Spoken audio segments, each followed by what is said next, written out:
At 5:15 a.m. on May 2, 2025, the St. Paul Police Department in Minnesota received an emergency call from a family member of Joseph Davis.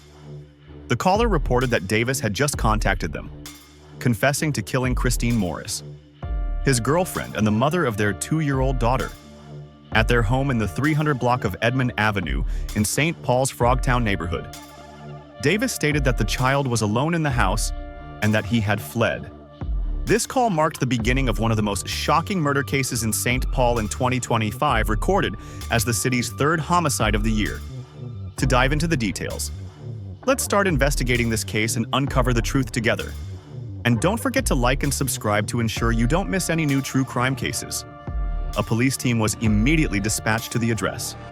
Upon arrival, officers observed that the house, a traditional 2-story townhouse typical of the area, showed no signs of disturbance from the outside.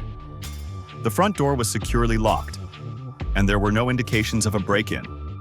However, upon entering, they were met with a haunting scene.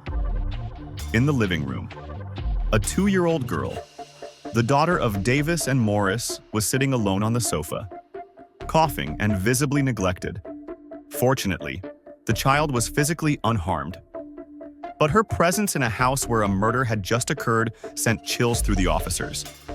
One officer quickly removed the child from the scene and handed her over to a social worker to ensure her safety. Proceeding upstairs, the officers encountered a horrific sight in the master bedroom.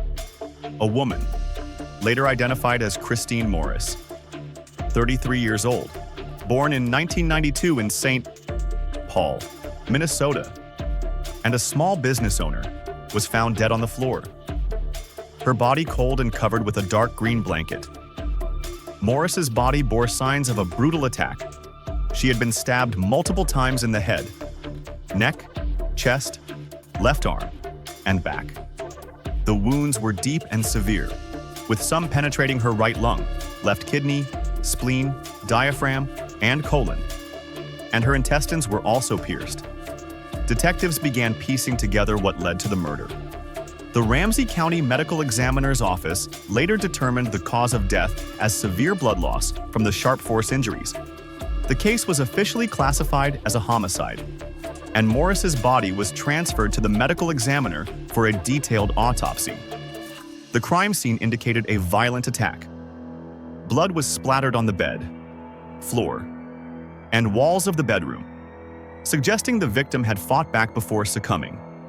There were no signs of forced entry, leading to the initial hypothesis that the perpetrator was familiar with the home and likely lived with the victim. Investigators recovered a kitchen knife, suspected to be the murder weapon, found in the bedroom.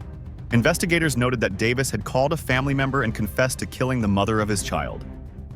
He apologized and told them he had left their 2-year-old daughter alone in the house. Police investigation revealed that Morris lived with Davis. Full name: Joseph Davis, 34 years old. Morris and Davis began their romantic relationship around 2020. The relationship quickly progressed, with Morris becoming pregnant in 2022 and giving birth to their daughter in 2023. However, from early on, the relationship was overshadowed by conflicts stemming from Davis's jealous and suspicious nature, according to those close to Morris. Her life with Davis had long been neither easy nor happy. He sought to control Morris, constantly suspecting her of infidelity and cheating, which led to persistent tension between them. Davis, with his jealous and controlling personality, frequently accused Morris of having affairs. Despite lacking concrete evidence, these accusations resulted in frequent arguments, sometimes escalating to physical violence. According to the police report, a friend of Christine Morris told officers that she was with Morris the day before her death, and that Joseph Davis had accused Morris of infidelity. Another friend shared text messages from Morris sent in September, in which she warned that if anything happened to her or her daughter, Davis would be responsible. Notably, legal records reveal that Davis had an extensive criminal history, including at least 3 prior convictions related to domestic violence against Morris, 2023, convicted of misdemeanor domestic assault after attacking Morris during an argument. January 2024, convicted of another domestic assault, resulting in a no-contact order. June 2024, convicted of violating the no-contact order by attempting to contact Morris via texts and phone calls. Beyond incidents with Morris, Davis had a history of abusive behavior with other partners. An ex-girlfriend, the mother of 2 of his other children, told police she feared Davis might kill her. This woman also informed police that Davis called her on the morning of the murder, according to court documents. Davis allegedly left a voicemail stating he had killed Christine Morris and wanted to see his children before turning himself in. Investigators also interviewed neighbors to determine if anyone heard noises or witnessed anything unusual on the night of the crime. One neighbor reported hearing loud arguing from the house around 11:30 p.m., but did not call police, assuming it was a typical domestic dispute. While no direct witnesses saw the attack, these reports helped establish a timeline for the crime. Piecing together these clues, it can be inferred that Joseph Davis is the primary suspect in this case. Based on the fact that when police arrived at the house, the crime scene, Davis was nowhere to be found. It is evident he had fled. After leaving the house around 1 a.m. on May 2nd, Joseph Davis became the target of a manhunt by the St. Paul Police Department. Investigators quickly identified Davis as the main suspect based on the family member's statement and his history of violence with Morris. An officer called Davis around 6 a.m., but he hung up immediately upon hearing the caller identify as police, leading authorities to believe he was attempting to evade capture. Police gathered information from Davis's friends and family to determine where he might be hiding. A crucial lead came from a woman in Minneapolis who reported that Davis contacted her on the morning of May 2nd, asking to come to her apartment in the 2800 block of 31st Avenue South. This woman, who knew Davis through a dating app and had been talking to him for about a month, said she was unaware of his troubles. She agreed to let Davis come to her apartment, but grew suspicious when he refused to explain why he needed to hide. The St. Paul Police coordinated with the Minneapolis Police Department and a SWAT team to execute an arrest warrant at the apartment on the evening of May 2nd. When police arrived, Davis refused to exit the apartment voluntarily, leading to a standoff lasting approximately 30 minutes. The SWAT team ultimately entered the apartment and arrested Davis without incident. He was booked into the Ramsey County Jail on the morning of May 3rd and held on a $2.5 million bail. During interrogation with investigators, Davis admitted to stabbing Morris after confronting her about infidelity. He described the attack in detail. According to Davis's statement to police, the conflict began when Morris returned home late on Thursday evening. May 1st, Davis, who was at home caring for their sick daughter, became angry because Morris was absent. He began texting Morris, accusing her of cheating and demanding she explain where she had been. A friend of Morris confirmed that Davis sent multiple messages throughout the evening, with increasingly aggressive content, ranging from calling her a cheater to threatening to handle things. When Christine Morris returned home around 11:00 p.m., she texted a friend that she was safely home and planned to go to bed. However, according to Joseph Davis, their argument quickly escalated in the bedroom. He confronted Morris, repeating accusations that she had cheated, manipulated, and lied to him for 5 years. Morris, exhausted by the repeated allegations, may have tried to defend herself or asked Davis to leave the house. The argument grew heated, and in a fit of rage, Davis grabbed a kitchen knife from the kitchen and began attacking Morris, according to Davis's statement. The attack began on the bed where Morris was lying. He stabbed her multiple times, with wounds concentrated on her head, neck, and chest. Morris tried to fight back, but Davis's strength and the ferocity of the attack left her unable to escape. She rolled onto the floor, where she was stabbed several more times. Davis claimed he sat on the bed and watched Morris take her final breaths without doing anything to help her. He described his actions as brutal. "I really feel bad," and admitted that Morris was in a lot of pain in her final moments. After killing Morris, Davis covered her body with a blanket, an action investigators believe may indicate remorse or an attempt to conceal the crime. He then took their daughter, who may have woken up during the incident, back to her bed. Around 1:00 a.m. on May 2nd, Davis left the house, drove to a nearby park, and threw Morris's phone out the window to cover his tracks. He began searching for a place to hide, contacting several acquaintances for shelter.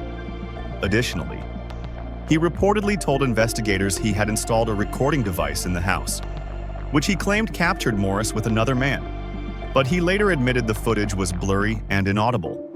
Investigators noted that Davis's account was consistent with the evidence at the scene, including the position of the body and the wounds on Morris's body. However, Davis later claimed he couldn't remember where he left the knife because he blacked out after the attack. The case became clear, and after its conclusion, court documents revealed that Christine Morris had faced domestic violence from Joseph Davis for years. In September 2024, she sent a message to a close friend, expressing fear that if she or her daughter were killed or went missing, Davis would be responsible. This message, recovered by police after the case, was a clear indication of the danger Morris felt from Davis. She had also filed for protection orders against Davis, but these were frequently violated.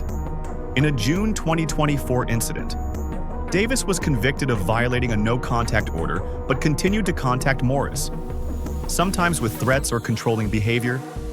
Despite these challenges, Morris strove to maintain a positive life. She participated in community support groups, sought advice from friends, and worked to shield her daughter from conflicts with Davis. However, her efforts were not enough to prevent the ultimate tragedy, when Davis's jealousy and violence spiraled beyond control. Taking her life in a moment of unchecked rage, Joseph Davis was charged with second-degree murder on May 5, 2025 at Ramsey County District Court. His first court appearance took place on May 6th, with the next hearing scheduled for June 17, 2025. With overwhelming evidence, including Davis's confession, the recovered murder weapon, and his history of domestic violence, prosecutors believe the case will result in a severe sentence, if convicted. Davis faces up to 40 years in prison under Minnesota law. The murder of Christine Morris serves as a heartbreaking reminder of the consequences of domestic violence. Organizations like Violence Free Minnesota and women's advocates spoke out after the case, emphasizing that domestic violence often escalates over time and requires early intervention to prevent such tragedies. Morris, a devoted mother, talented entrepreneur, and vibrant woman, left an irreplaceable void in her community. The death of Christine Morris sent a wave of grief and outrage through the St. Paul community. Friends and clients of Morris held a memorial at Como Park on May 10, 2025, where they shared stories of her kindness and generosity. A support fund was established to help raise Morris's daughter, with donations aimed at ensuring the young girl has a stable future. Anti-domestic violence activists in Minnesota used the case to advocate for legal reforms, including stricter enforcement of no-contact orders and increased support for victims. They emphasized that Morris had sought help through the legal system, but these efforts were insufficient to protect her from Joseph Davis's violence. This case is not only a personal tragedy, but also a warning about the urgent need for stronger intervention and support measures to prevent domestic violence before it leads to irreparable consequences. The story of Christine Morris is a reminder that victims of domestic violence are not just statistics, they are individuals with dreams, hopes, and loved ones waiting for them. Today's case concludes here. Thank you for following along, and I hope you found these moments engaging. If you enjoyed it, don't forget to like and subscribe to stay updated on the latest cases coming your way.